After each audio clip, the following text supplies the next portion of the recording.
Well, we're parked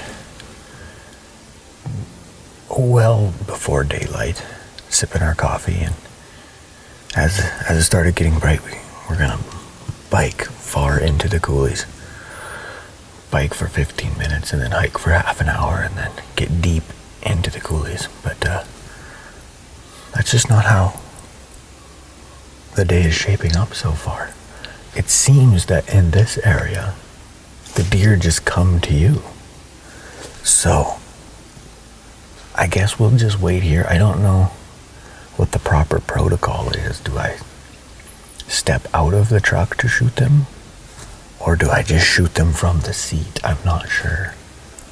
Oh, what are they doing? Maybe a giant buck is coming. That's a cool picture though, eh? Mm-hmm. How neat is that?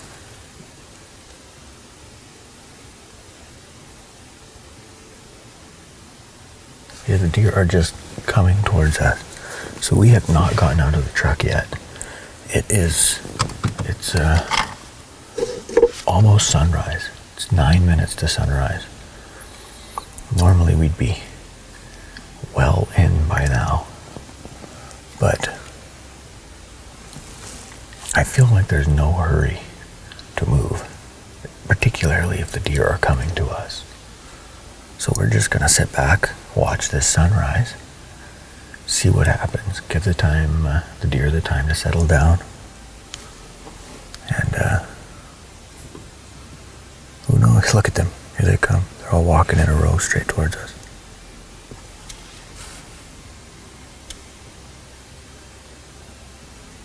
That's pretty awesome. That's a wide deer. He doesn't have much for G4s, but he's got a great frame.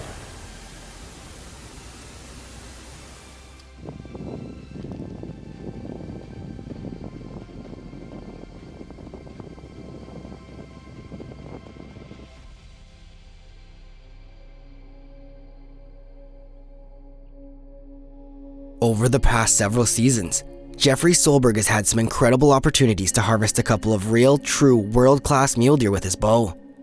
But the truth is that Jeffrey puts in more time and effort than almost anybody else I know, and he's earned every inch of antler to his name. From well before the season starts, Jeffrey spends his summer scouring the prairies in search of a couple target deer to focus on for the season. By the time opening day rolls around, he's usually narrowed it down to a handful of deer in a particular area. But the real challenge isn't finding a big deer. It's actually trying to get permission on land where a big deer lives. You see, the major issue facing majority of hunters in the mule deer landscape is actually getting access to huntable land. With more and more tags being issued each year in a lot of zones, landowners are getting more and more phone calls and emails from hunters alike. And I'll be the first to admit that I don't envy their position. With more and more people, inevitably comes more and more irresponsible hunters, leading to a few bad apples making poor choices that ultimately affect the rest of us. The farmers and ranchers in mule deer country are the unsung heroes, and without them, none of us would have the opportunity to experience what we love. But at the same time, once the season is over, nobody is there to help them clean up the mess and fix the damage caused by the masses. And it's no surprise that more and more pieces of property are being posted each fall. Over the past 5 years alone, it has become increasingly tough to get permission to hunt many places, and I'm truly afraid for what the next 10 years may bring. But the one thing that I know for sure is that if we as hunters don't begin to respect the landowners that so graciously allow us to hunt on their property, the glory days of chasing mule deer in southern Alberta may be gone far sooner than we realize.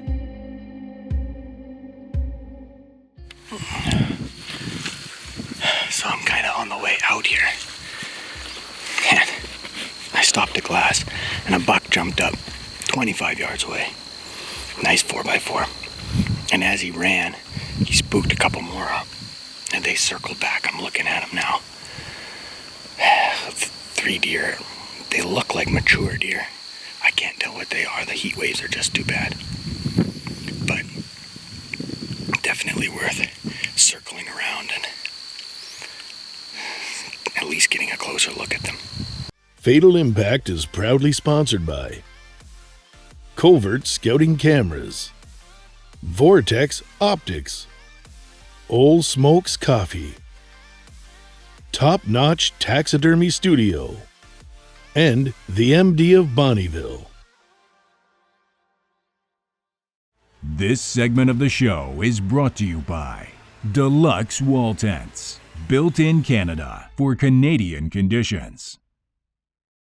This segment of the show is brought to you by Wood Wheaton Supercenter, a proud supporter of our outdoor heritage. Oh man, is it hot. So I spotted these 3 bucks. I actually bumped them on my way out while biking out. And they ran back here somewhere. Right where I was glassing from originally. And I gotta be within 150 yards of them right now. So I'm just gonna slowly creep up the hill and try to glass every sage bush and hopefully find some antlers poking out. I don't know how big they are, but they look pretty good. So we'll see.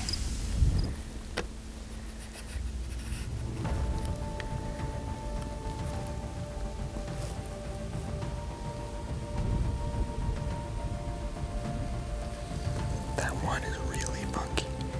The one on the left. I haven't been able to figure out what all he's got going on, but definitely some extras.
With the 2 smaller bucks getting up and feeding out of the way, Jeff found himself tucked in tight with only the buck he was after.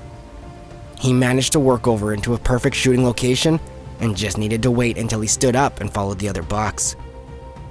But things very rarely go as planned, and Jeff found himself waiting in the blistering sun for over 2 hours in a dangerous spot, with the buck's left eye clearly in view. The longer he sat there, the more comfortable and careless he became with his movements, until he reached up to adjust the camera and got spotted.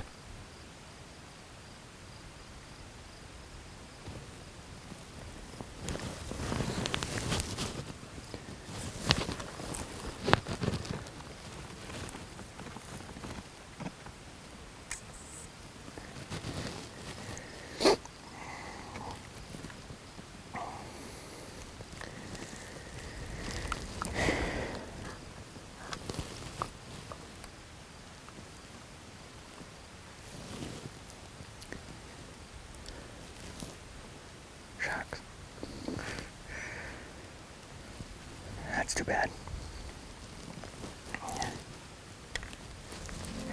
Jeffrey would spend every chance he had throughout the 2020 archery season trying to find a good shooter buck in a huntable location. He was finding plenty of deer, but just not the ones that he was looking for. Towards the end of the season, Jeffrey would finally lay eyes on a target buck. A giant framed, tall, wide typical with velvet hanging from the top of his left G2. He was a gorgeous buck bedded in the middle of the wide open prairie.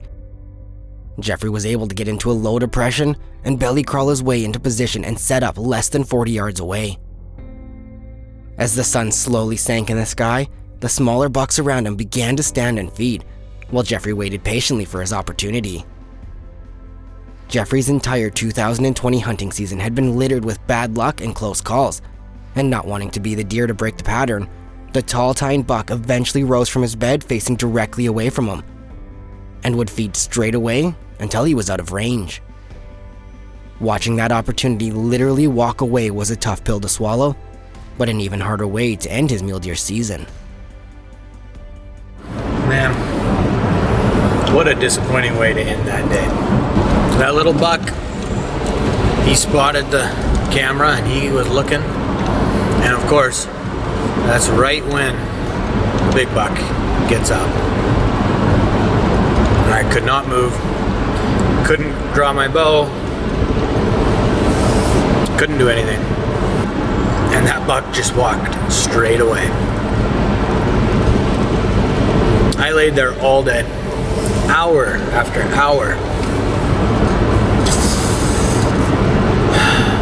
Freezing cold, shivering like crazy. I'd stripped down to my base layers, and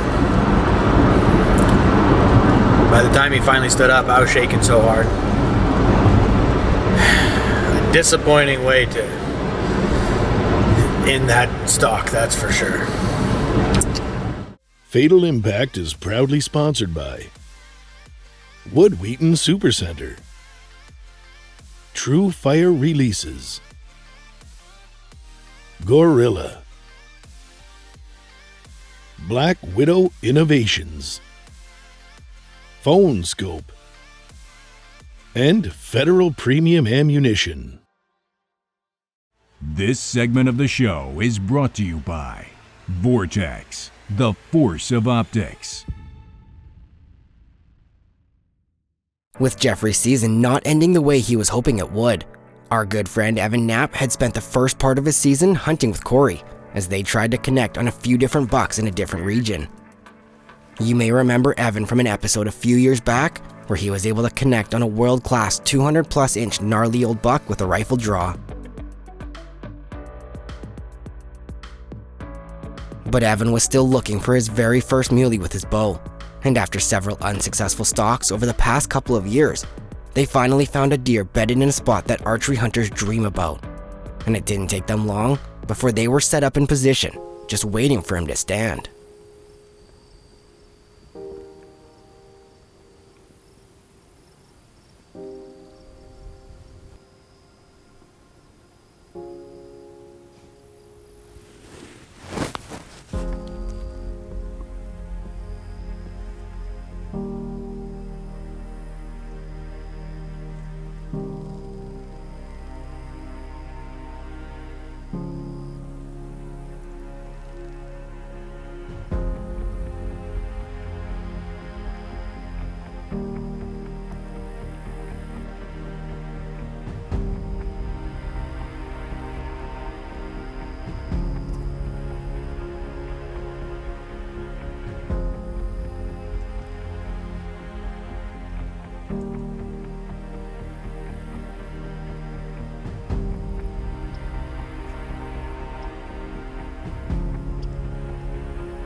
Fatal Impact is proudly sponsored by Mad Ramps, High Mountain Seasoning, Arcan Trailer and RV, Block Targets, iHunter, Glendale Targets, and Deluxe Wall Tents.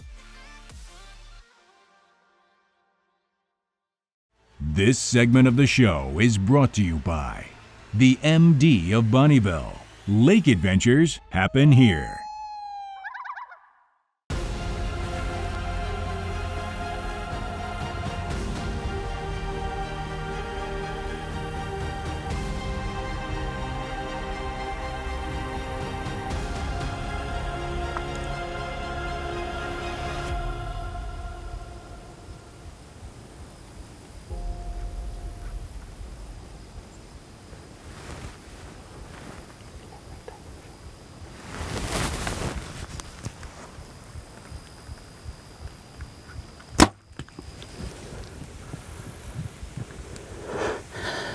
Drilled him.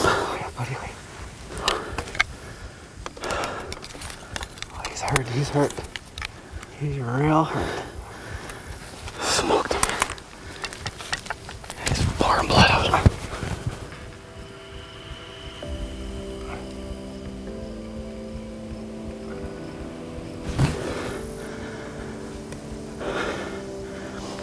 Come on, go down.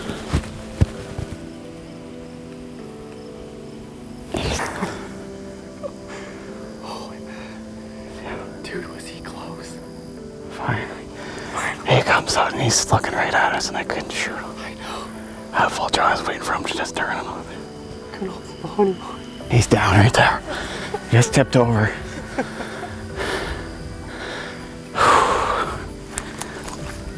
He's tipped over. Right in the bottom here. Ah, he's done it. His antler's sticking up. Dude, how close was he? 24 yards, but he walked this way, I think, about 22. It's hard to get through this brush to get a range on him, but I had those two shrubs in front of it, 24 and 28 behind him, so. Man, it was so hard to get the camera through there. Even with my bow, like I was making sure to look down my arrow to make sure I was gonna shoot through those branches. And then I was holding it for I don't know how long. That's why I said, let down your bow. I remember he was looking at me, I started shaking, and I was like... Well, we finally got her done, buddy. Yeah. This is year 3 of us trying to finally get an archery mule deer. Evan snaked a good one a couple years ago with his rifle, 210, Yeah. I think is what he turned out to be. But we've been trying for the last 3 years to try to get one with a bow. And finally we ended up seeing this deer cross the coulee, and it's plus 30 today, and these deer kind of bedded up in the shade in this brush. So we seen him go into the brush and we circled around.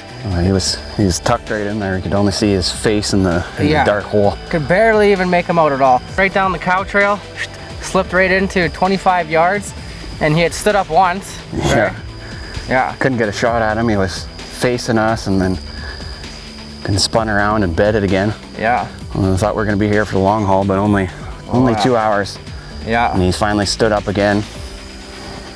Come to full draw once and couldn't get a shot. And No. let down, and then finally he turned enough to give a good shot and drilled him at 20 yards, and he didn't go 50. No. Completely done. No, that's the way it's supposed to go.